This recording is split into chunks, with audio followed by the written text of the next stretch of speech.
হাজারো তরুণীকে কাঁদিয়ে বিদায় নিল ফেসবুক। কি মনে করেছেন? এমনই ঘটনা ঘটেছিল 9:20 থেকে। সবাই একটা অবাক হয়ে গেছে যে সবার আইডিটা মনে হয় হ্যাক হয়ে গেছে।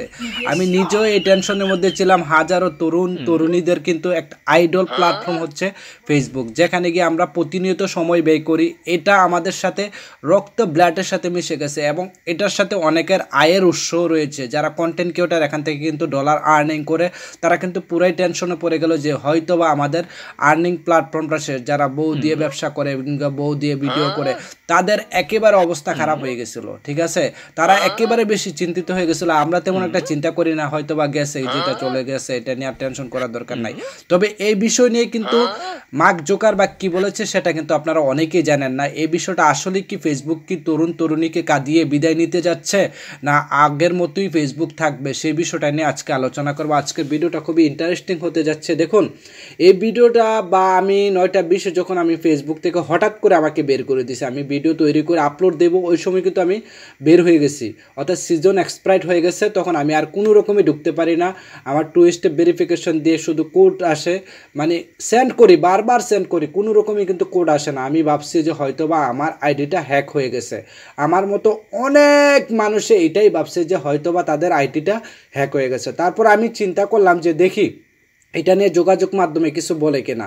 আমি দেশ টিভির সাথে আলোচনা করছি, তারপর এনটিভির সাথে আলোচনা করছি, তাদের রেসপন্স পাই নাই। যেহেতু অনেক মানুষে তারা বলেছে যে অনেক মানুষ মেসেজ করছে তাদের সাথে, আমি লাস্ট পর্যন্ত বাধ্য হয়ে কি করেছি জানেন?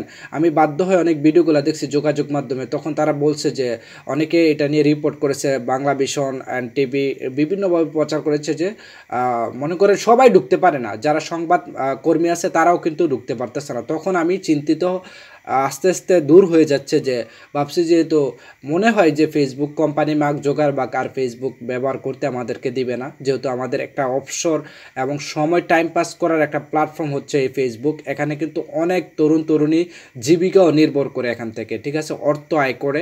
অনেক মানুষের ইনকামের সোর্স কিন্তু এখানে থেকে লক্ষ কোটি টাকাও আর্নিং করে, ঠিক আছে। তো এখান থেকে যারা টাকা আর্নিং করে তাদের কিন্তু বেশি টেনশনটা ছিল, আর যারা মনে করেন যে এমনি সময় বিনোদন নেওয়ার জন্য এখানে আসতেন, তারা কিন্তু এতটা টেনশন ছিল না। আমার কিন্তু খুবই টেনশন ছিল। আমি কিন্তু আমার 3টা পেজ থেকে মোটামুটি ভালো একটা পরিমাণ টাকা আর্নিং করি ব্যবসার পাশাপাশি।